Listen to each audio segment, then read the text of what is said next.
Thank you for still holding on this TMI as we look at what is up just by a report that declared 7 most viable states in Nigeria, and that includes Lagos, Kaduna, Rivers, Oyo, Ogun, and Kwara. And of course, we have Edo State as captured among the 7 most viable states. And looking at what has come up with the revenue being generated and received, Lagos leading in that number, having received 370 billion naira in the year 2022, and it generated 651 billion naira in that year.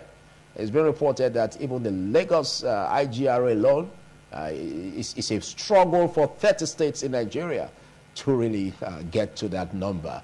And this was also followed by other states, Kaduna, Rivers, we have Ogun, we have Oyo, we have Kwara, and then Edo State came up with the number having received in 2022 from the federal allocation 147 billion naira. In that year, it generated 47.4 billion naira, and that's quite a whole lot as we look at this development. And a lot of factors could be pointing to giving score credit to the administration of Godwin Obaseki, who is the governor of Edo State. And the year 2022, we don't know what the year 2023 is going to be up with. And this is as a result of the reports being generated by the National Bureau of Statistics and, of course, the Federal Account Allocation Committee. We can only say thumbs up for this development, and we want to see it being sustained. Joining me to discuss this vital issue as we look at the ways up in terms of making things work out for the state in particular, I have with me at my extreme left a seasoned public affairs analyst, immediate past chairman of ASU Uniben chapter, Professor Julius Iyasele. Thanks for joining me. Thank you this morning for having me. Good morning, viewers. And Professor Julius Iyasele is a chemist and the HOD of Chemistry Department. Next to him is a political economist, a social media influencer, Ibrahim Mama. Good to have you join. Thank you for having me. Good morning, Nigerians. It's been quite a while. It is, you know. All right, let's look at this development over the report being generated that declared 7 most viable states. Edo State, in perspective, as captured as one of the states.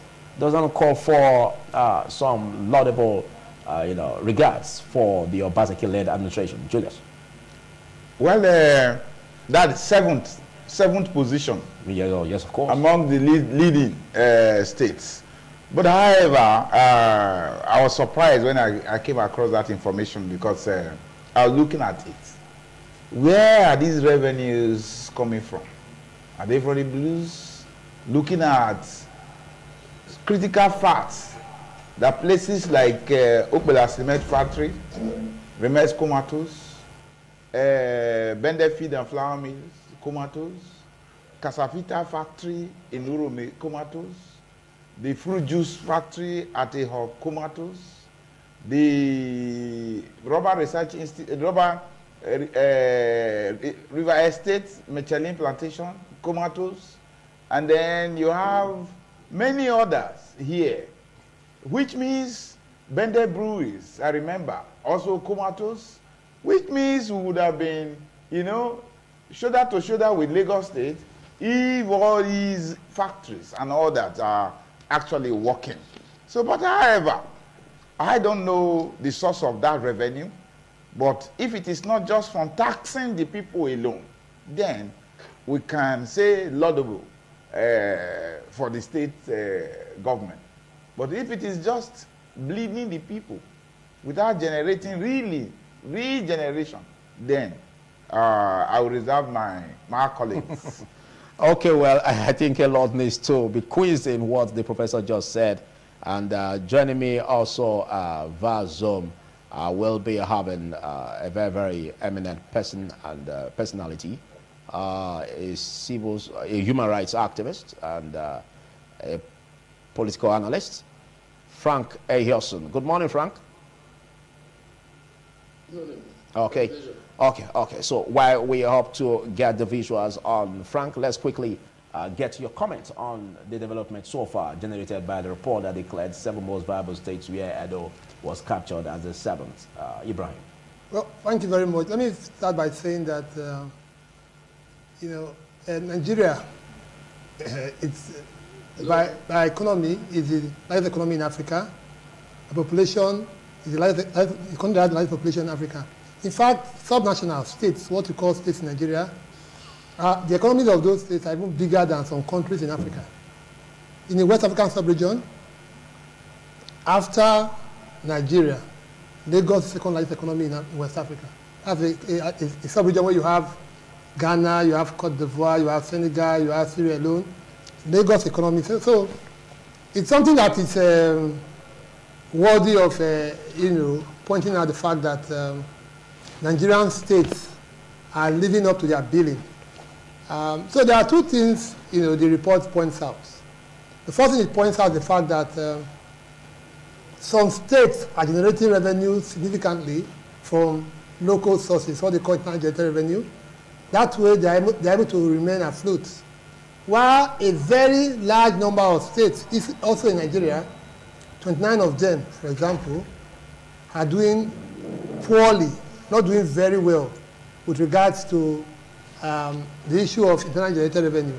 And the challenge with this is the fact that if a state cannot generate revenue internally, when there are issues, when there are crises, when there are challenges, maybe a sharp drop in oil revenue, for example, or tax income from federal inland revenue states, what happens? It means some states in Nigeria would not be able to pay salary. Some states in Nigeria, very many of them, would not be able to, fund their local economy, fund the engineering of local economy, and that's a cause of concern. I think it's a call to action for a lot of states, including some oil-producing states. Bayelsa, for example, is doing very poorly. Bayelsa has the least population in Nigeria, but it ends very well. It's up there when it comes to Federal Account Allocation Commission, FAC earnings. But when it now comes to IGR to supplant or support, you've seen they are doing very poorly. So what it shows that there's a kind of entitlement mentality, a kind of laissez-faire approach, to revenue sourcing, and then significantly a lack of diversification of the economy. If it's a mono economy, people are dependent, if a state is dependent entirely on federal handouts from the Federation Accounts Allocation Committee, that's a danger signal. So that Edo and rivers from the south-south, Lagos, Ogun, and Oyo from the southwest, Kaduna from the northwest, and Kwara from the north-central, are doing well. It's something that other states ought to emulate. But if you look at the data, really, there's only one state doing well. Lagos, IGRO, it's almost 3 times what it's getting from the Federal Account Allocation Committee. That's the only state that exceeds its FAC earnings by that quantum. Others their IGRO is Ogun, which is second, for example, earns just about 107 billion. So I think it's a wake-up call for a lot of other states, in the country, that what if FAC is not able to raise revenue? What happens? Well, a lot we need to look at there. Just as I would like to join Frank Hyosun, if it's possible for us to have Frank Hyosun. Good morning, Frank. Good morning.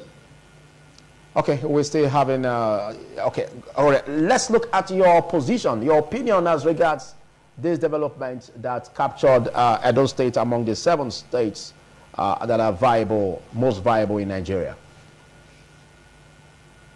I think it's a good development. Okay, well, I think we're having a challenge there. Okay, go ahead, Frank.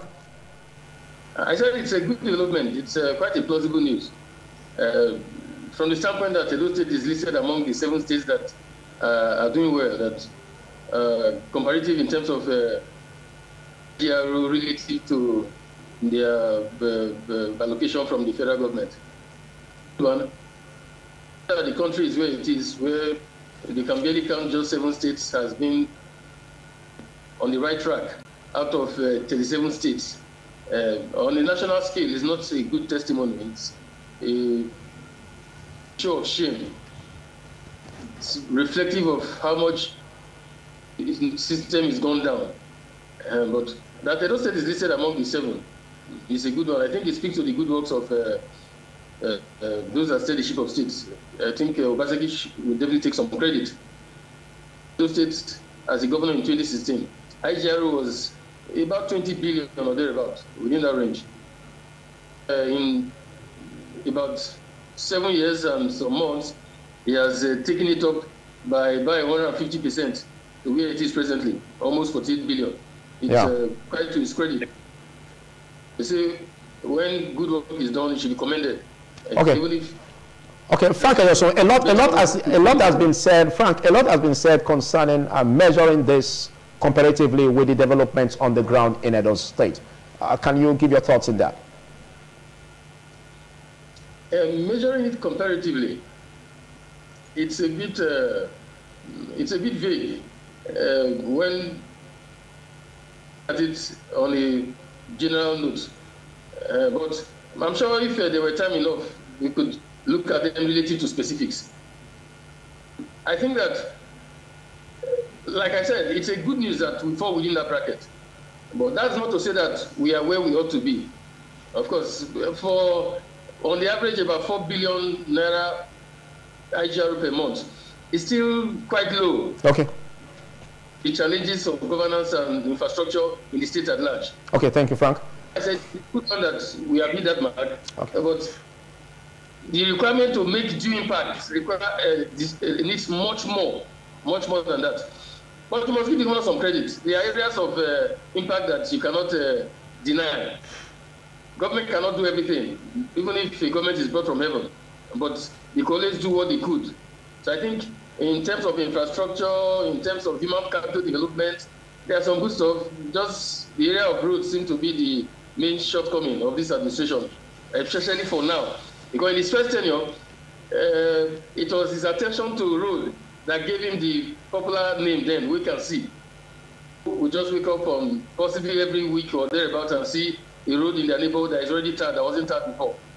So I think that comparatively, he's done well. Thank you. Well, let's get our thoughts in that, Professor Julius. Well, yes. What the word that is attractive from Hyosun is that comparatively. But I want Nigerians to be futuristic. A leader, a good leader, is the one that is able to bring the future to now. And you look at it, well, yes, fine, we have raised the IGR to over 150 as assessed by him. Yeah, but 47.4 billion naira. Yes, but in the year 2022, yes, we don't know what 2023 brings. We need to look at what are the factors that are responsible for that level. What have we done?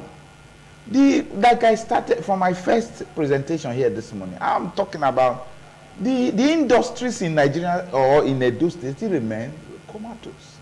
The truth about it is that where you have, that is what is supposed to. Well, they say Rome wasn't built in a day. Yes, Rome wasn't built in a day. It takes a step in the right direction. Then the citizens that are paying the tax will wait until the Rome is built in a day. However, because it's through the industries that people can be employed, gainfully employed, which is one of the biggest problems. And of course, that is one way we can easily generate good IGR. We've always said that there should be a good head start, you know, in every administration. Yes. That other states or other administrations will follow. Yes. And this happens to be a good head start by the Obaseki-led administration. Commendable. Okay. Commendable. But all I'm saying is to shine more light in this area. Okay.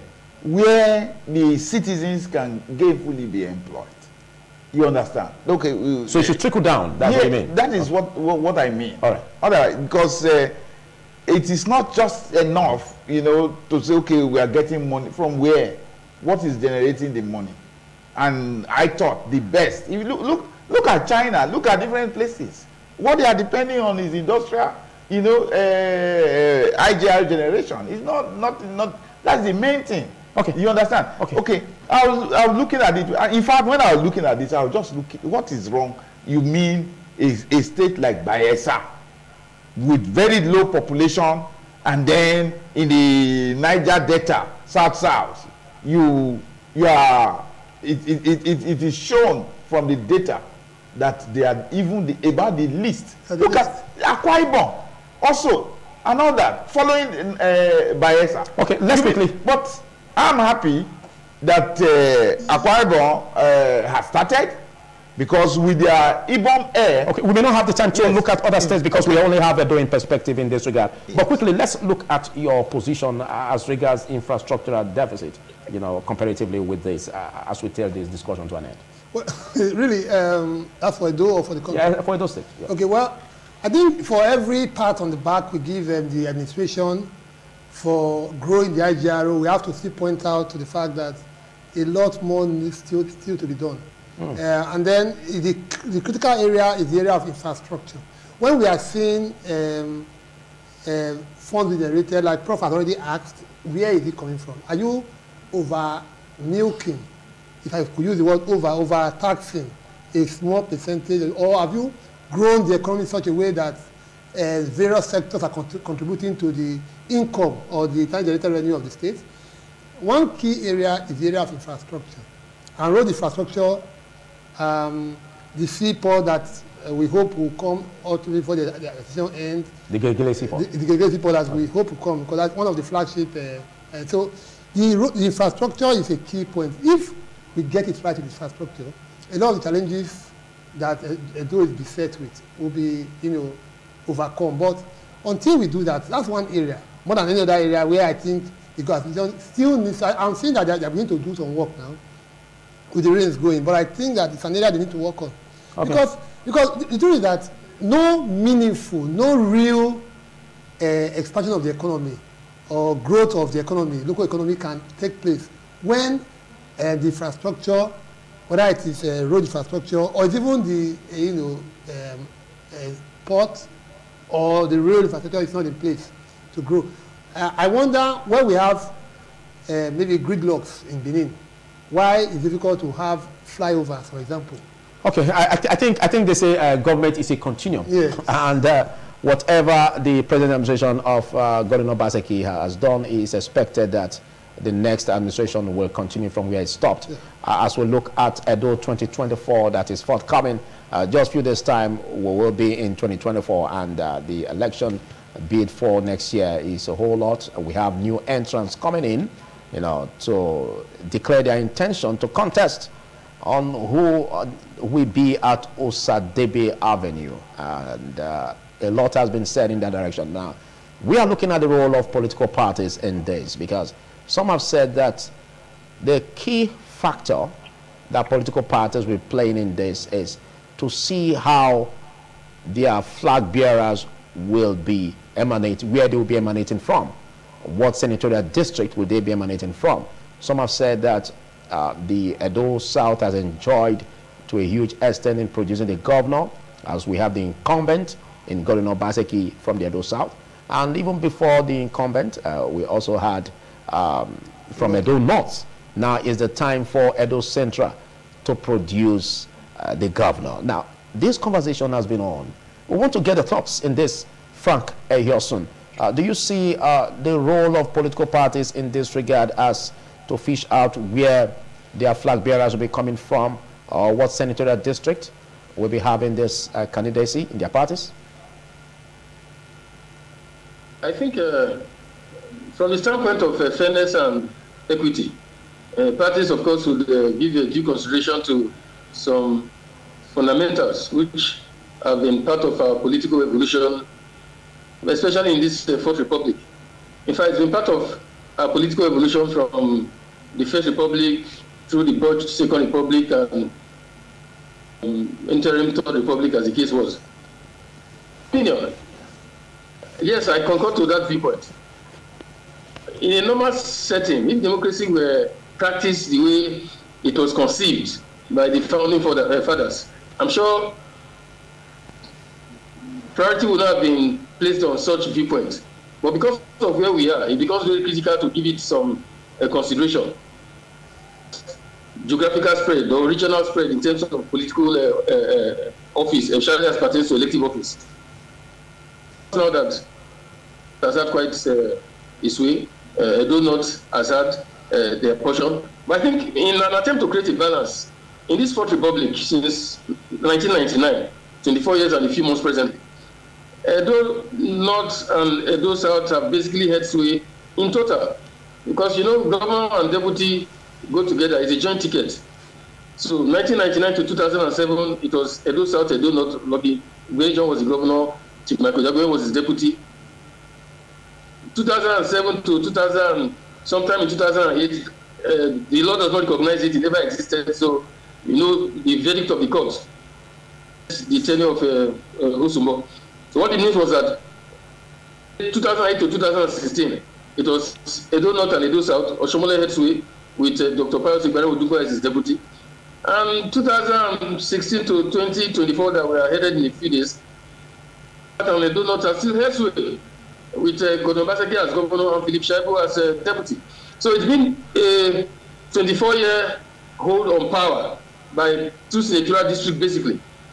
And so because of fairness and equity, especially due to the political system we practice, like I said earlier, which is not to be if we're to the proper practice of democracy.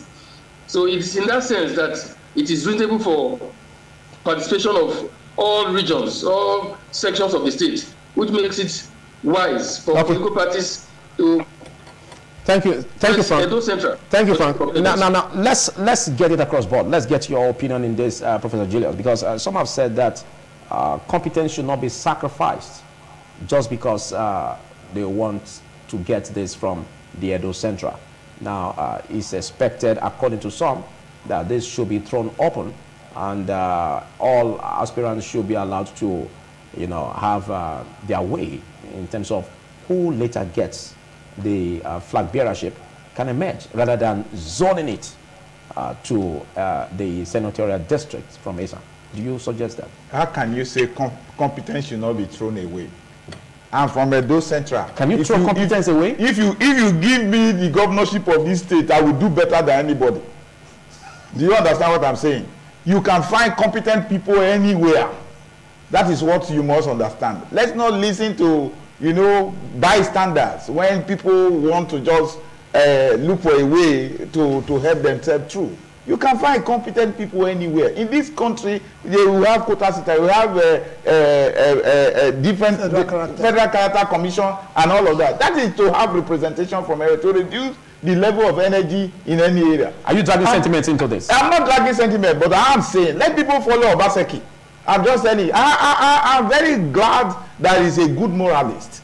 That is one very good thing that endears him to my heart. But they say Edo Central does not have the numbers to produce that. What do you mean by numbers? Have you looked at Edo South? Then find out who are those who are domiciled in Edo South and all that.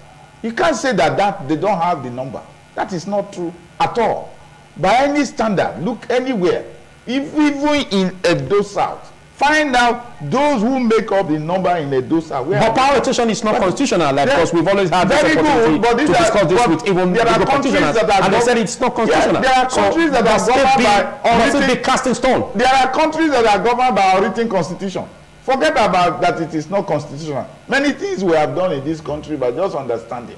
You know, this issue came up at a time when the standard, when Edo used to be Edo state and all that, it is known.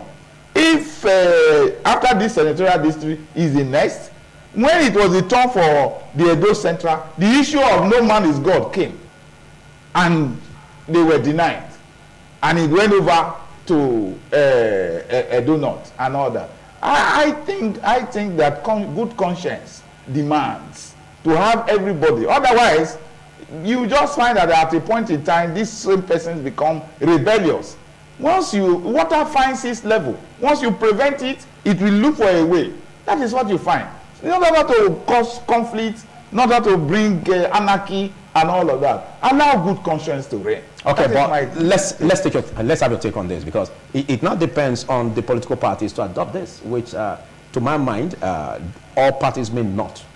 Well, I think the issue is a bit challenging, and the first thing is that we have to ask ourselves, what do we want? Do we want our man on the job, or we want the best man for the job? And I'm confident that, like Prof has said, across the entire state, across the central districts, we have people who are capable and competent to deliver. But if we throw away that point, I don't think, if we look at it, if you use the level of competence or capability, or if you even may technocrats, there's no way you count technocrats or competent persons in Edo. You won't count from Edo Central, Edo North, Edo South.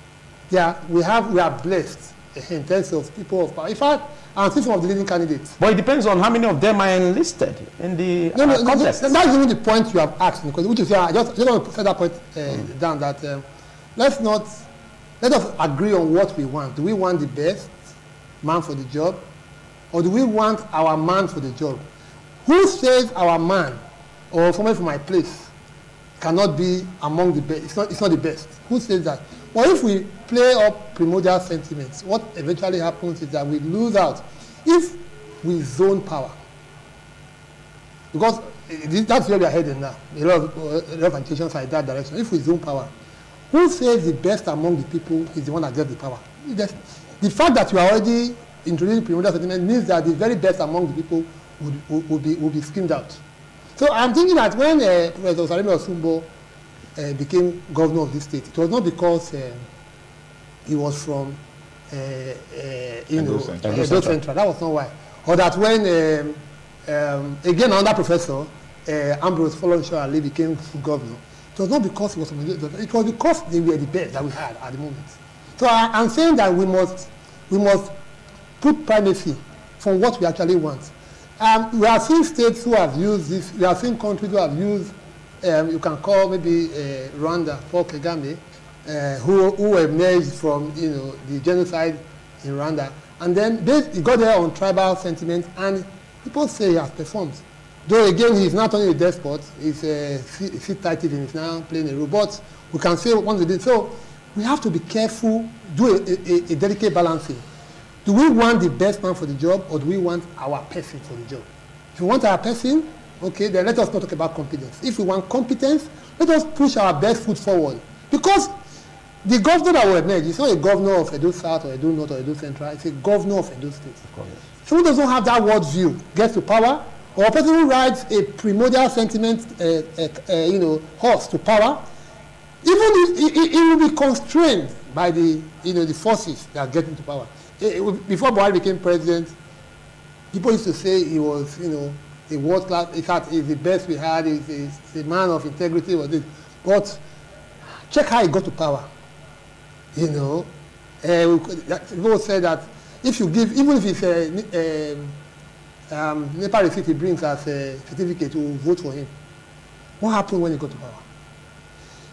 When Jonathan was head of state of this country, we had a situation whereby even critical infrastructure, including the East-West Road, the major artery in the Niger Delta, remained undone for the 6 years Jonathan was president.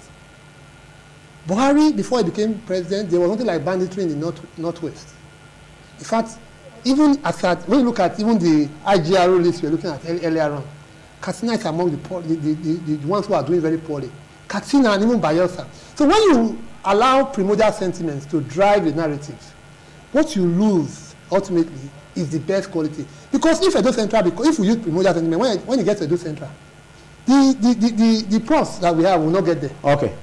Frank Eyosun, thank you. Frank Eyosun, you heard what Ibrahim Momo said, and there is need for us to look at it critically so that we don't have primordial sentiments being peddled. Some have said that rather than do this, why don't you just allow political parties or to determine who they really want based on credibility and based on their choice in the primaries? Though I couldn't hear him quite when he said his points. He was talking about rather than having a senatorial interest, it should be an Edo agenda. I concur with that. There's no contesting the fact that it has to be a dual agenda. See, let's get something clear. It is not cast in stone anywhere that something has to be zoned to one side or the other. Just like you were talking to the other discussant a while ago. Per se. I even said something from the outset. Now, but for the fact that our democratic practice is still quite antiquated in terms of country is taking over time, these issues should not have been in discourse presently. That is the truth. Because of where we are, that is why such issues still take the pride of place. And let's say what is source for the goose is source for the gander. Parties wouldn't ordinarily say it should go this way. No. Parties don't take decisions in isolation. They are the prevalent political cause. They consider the viewpoint of their members. They consider the viewpoint of the voters, citizens in the state. So that in the long run tilts their leaning in their decision to so do. It is based on some sense of equity and fairness from the masses, the prevalent political force. That is why I said it is fair that those that should get it. People, there's no time people from other places do not contest. It is not everybody has the right to so do. That is basic. So it's just that because of where we are and because of the sense of everybody wanting to have a hold on the system, especially from the standpoint of a collective, like a region. Look at the last election now. APC, the national chairman of the party at some point in time, it was in the papers, it's in public domain that they were projecting the then Senate President, Mohamed Lawal, to be the plan to possibly be the candidate of the party, or emerge so-called as the accepted person. Almost from the Northern Divide, led by El-Rufai, came together and said, no, for the sake of fairness and equity, it's not law, it's just common sense. We've had this thing for 8 years. We're not the only ones in this country. It is good that it goes the other way. They didn't do it because they don't have majority of the voters. No region, even if you have majority of the voters, no one place can just by that get his way. So that if they have that factor, there are people, the citizens, in faculty, they may say, no, it is not fair. Let it go the other way. That is why they opted to counter the position of their national chairman, and the thing came to the south. That's how Tinubu got the ticket on the APC platform. So it's not cast in stone anywhere. Right. It's just simple logic that because of where we are in our democratic evolution, where the power of the people is still quite nature compared to the impact of political dynamics as pushed by the gladiators and the influence they bring to bear in terms of finances and other factors. If we have gotten to a point where leadership is here to account, where Baron de Montesquieu's viewpoint in terms of the practice of democracy from the standpoint of separation of powers was really in view in Nigeria, nobody will worry about where a governor or a president comes from. Okay, thank you, Frank. Because right now, to a great extent, and somebody can make benefits towards a particular region without being able to account duly. Thank you, Frank. Everybody wants to have that sense of belonging, that even if there is not due fairness generally, but let it go to us as it has gone to them. Okay, thank you. Why doing this is important again that we also check against imposition of candidates. Some have said that if any party imposes a candidate on the people, that may spell doom for the party. What's your view in that? As you also react to what but before Frank also said. Before I go to that point. Before I go to that point, let me. Professor Julius has the floor. Frank, hold a bit. Before we get to that, let me tell you that democracy has to do with fairness and justice. It has to do with people's participation. You understand? If you look at what we have done, even here, we seem to, if we don't follow the discussion that everybody has to be involved, the senatorial districts have to be involved. If you notice how you have applied this discussion, after you ask this person question, you go to the next. From there, you go to the other to make sure that distribution, fairness and equity is fair. Otherwise, that is what we are talking about here. If you do otherwise, then you are trying to stifle the system, and the all that you will generate is high energy, and the place will be unstable. That is all we are talking about. Give people, you will find the best also from the senatorial district. My colleague here, Mama was talking about, is he our person we want or is he the best? But can't you rather leave it for the people to decide at the party level, at the primary level? Can't it be left for the people to decide? That is why, because we run a democracy. Yeah, you know what happens in this country.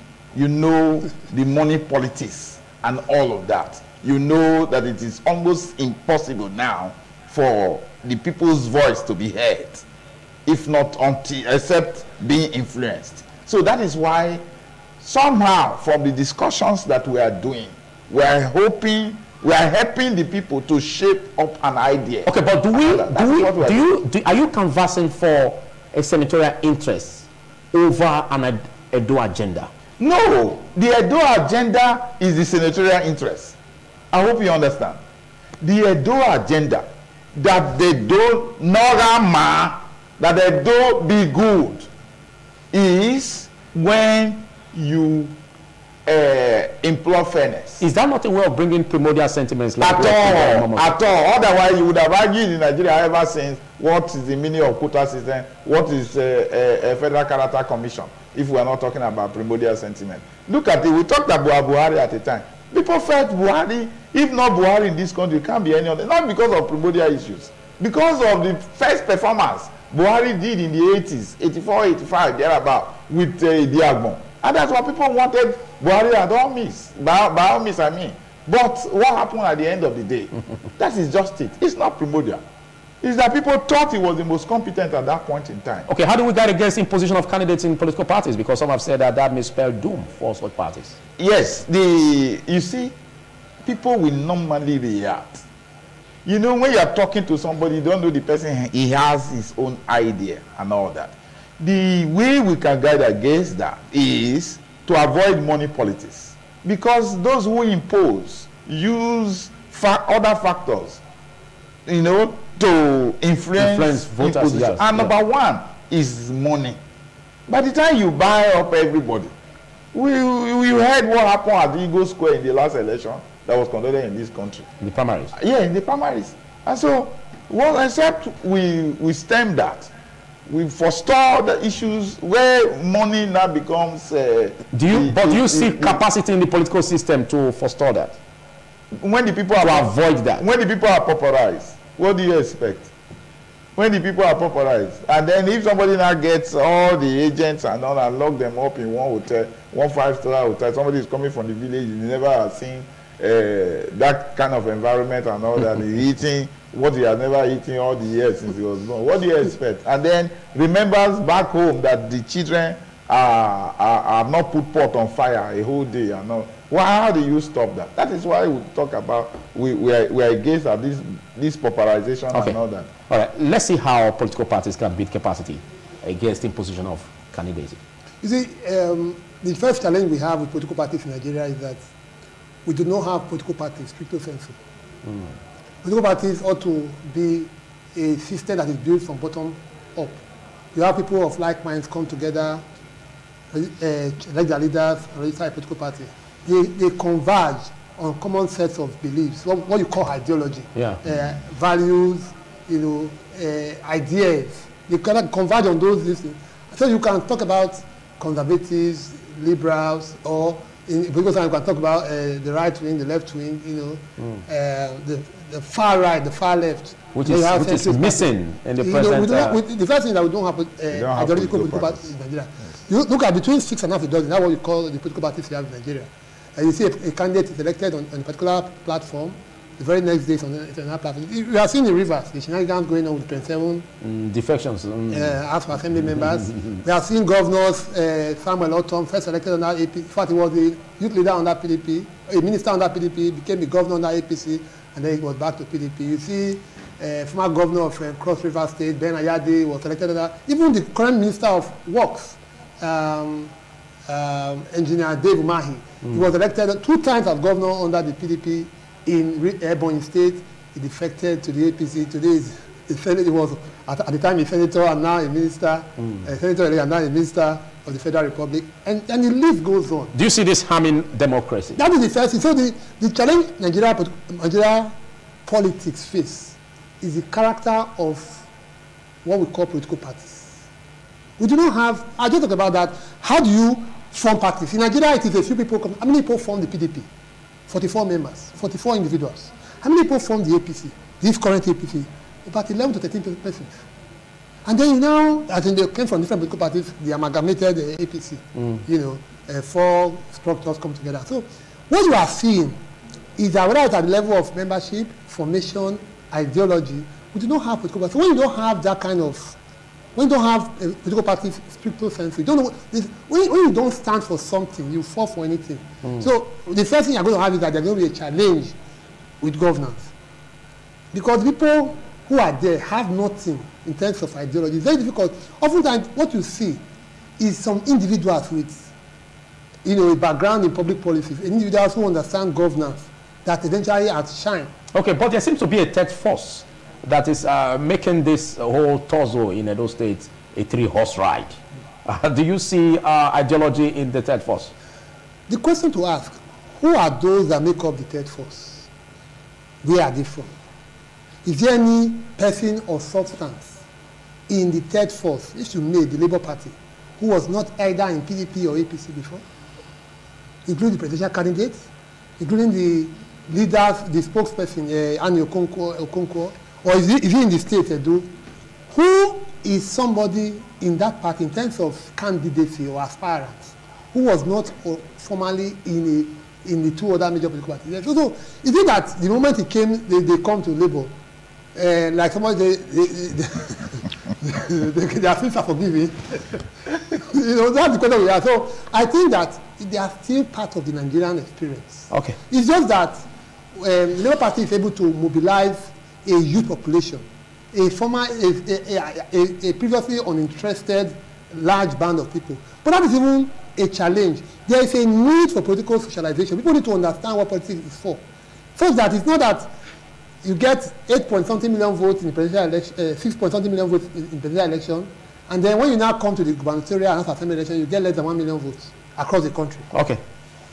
So that's the point I'm making, that we need to fix our political parties because they have a critical role to play in this war. Look at all the arguments you have, whether it should be the turn of Edo Central or not. It is again, that discussion will only take place after the candidates have been elected in February. Imagine a situation whereby, a scenario whereby all major political parties pick candidates from maybe Edo Central. Then that discussion of who amongst them. But if it now happens that maybe 2 of the 3 or all 3 pick from Edo South or Edo North, then the discussion about Edo Central is already up in the air. So I am saying that political parties are critical to the whole discussion about who becomes the next government. Thank you. Political parties are seen as being in the front line to make kings in a country and, of course, in the state. Let's take the role of political parties as regards issue of imposition of candidacy that is really having a challenge with us, Frank Eyosun. And most especially as we also look at the need for defections among political parties to be thinned down. What do you see as a way out of this challenge? I would go by as Moron said. Okay, I think we're having a challenge. We're having a challenge with Frank Eyosun on the visual. Okay, go ahead. Go ahead, Frank. I'll start by affirming what Miles Moron said. He affirmed that it is not known, abuse is inevitable. Our political parties today, so there isn't any traction in terms of ideology. To tell the truth, the best way to describe the political path of our political parties, in fact, all of them possibly, is, if I use that colloquial term, anywhere belief is. There isn't any modicum of ideological leaning. It's unfortunate. The last time we had some dint of political ideology in political parties was in the botched Third Republic, which was, in a sense, imposed by the then military general, Ibrahim Babangida, where he defined them from the standpoint of a little to the left and a little to the right. PP being a little to the left, while the NRC was a little to the right, being more conservative than the SDP. That was an imposed political ideology, as the case may be. In the First Republic, we had some semblance of political ideology, quite elucidated. The MPC was more like the real conservative party, the extreme right. They originate from the tribal group or Lenin called Jemaya Mutanen Ariwa. Then you had the action group led by Obafemi Awolowo, which came from the group they called Egbeomo Oduduwa. They were relatively leftist. In fact, Awolowo called his group, his political ideology was social, democratic socialism. You had the Nnamdi Azikiwe's NCNC that was more like the center right. All that is lost today. What we have right now, political parties that, like I said earlier, described as anywhere beleface. There's no definition in terms of political leaning. So we are victims of circumstance, and we are living with it presently. In terms of imposition, in a functional democracy, the consequence will rear its head in the election itself. Yeah. The election in Kogi State is a reference point. PP candidate Dino Milayi, he didn't lose to APC, he lost to his own political party. Okay. As are being imposing, they felt that they had what he took. But the party members aligned with the opposition, and it made it so easy for APC to win without much ado. Okay, you have less than a minute to round off on that, Frank. In talking about defection, like I said, when purpose is not known, abuse is inevitable. What we have as political practice is more of an enterprise for individual aggrandizement. There isn't a priority for the evolution of nation state hitting the promised mark of being a point where everybody is accommodated and their dreams find fulfillment in the long run. So right now, the political practice centered around those who have access to power. That is why decamping and defecting will still be the norm until accountability and transparency is brought to bear. Okay, thank you. Thank you, Frank Eyosun. Thank you very much, Frank Eyosun. As we round off, let's take your beat on that, on your nod for political parties to get it right ahead of the Goba polls 2024 in Edo State. I think my colleagues here have stated succinctly that there are no political parties in Nigeria. Because political parties, like they have said, are based on ideas. Do you have any political party in Nigeria with manifesto now?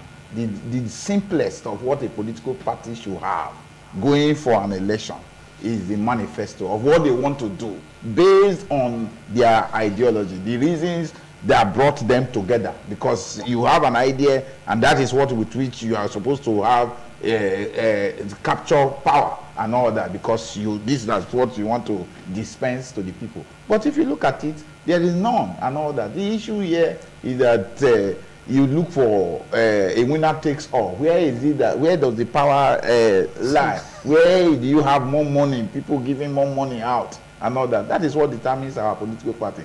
But right here, of course, how do we navigate through this challenge? We get through. We have said that before, that this should allow independent candidacy and all that, all different types. We must apply different style in Nigeria to be able to get this country right. Okay. Because the system of political party as it were in other climes is not working here. Okay, thank you. Let's get your final comments on this. For me, I think that the buck stops at the office of the citizens of the Federal Republic of Nigeria. If Nigeria politics is going to become hygienic, it's going to be reformed. It is up to the people. People talk about different stakeholders, in the political process, the election management body, the electoral umpire, civil society groups who are observers, the media that are holding people to account, talk about political parties, talk about the candidates or other politicians. But the critical stakeholder is the electorate, the voter. All right. Until the voter realizes how powerful. See, people collect 5,000 naira and vote for. I think that point they had on that point. People collect 5,000 naira and vote for a candidate who goes in for 4 years. I think our people must realize that the money they are going for is 4 years. If in Nigeria today the minimum wage is 30,000 naira, I am against vote buying. But if you want to sell your vote at the minimum costs 1,440,000 naira.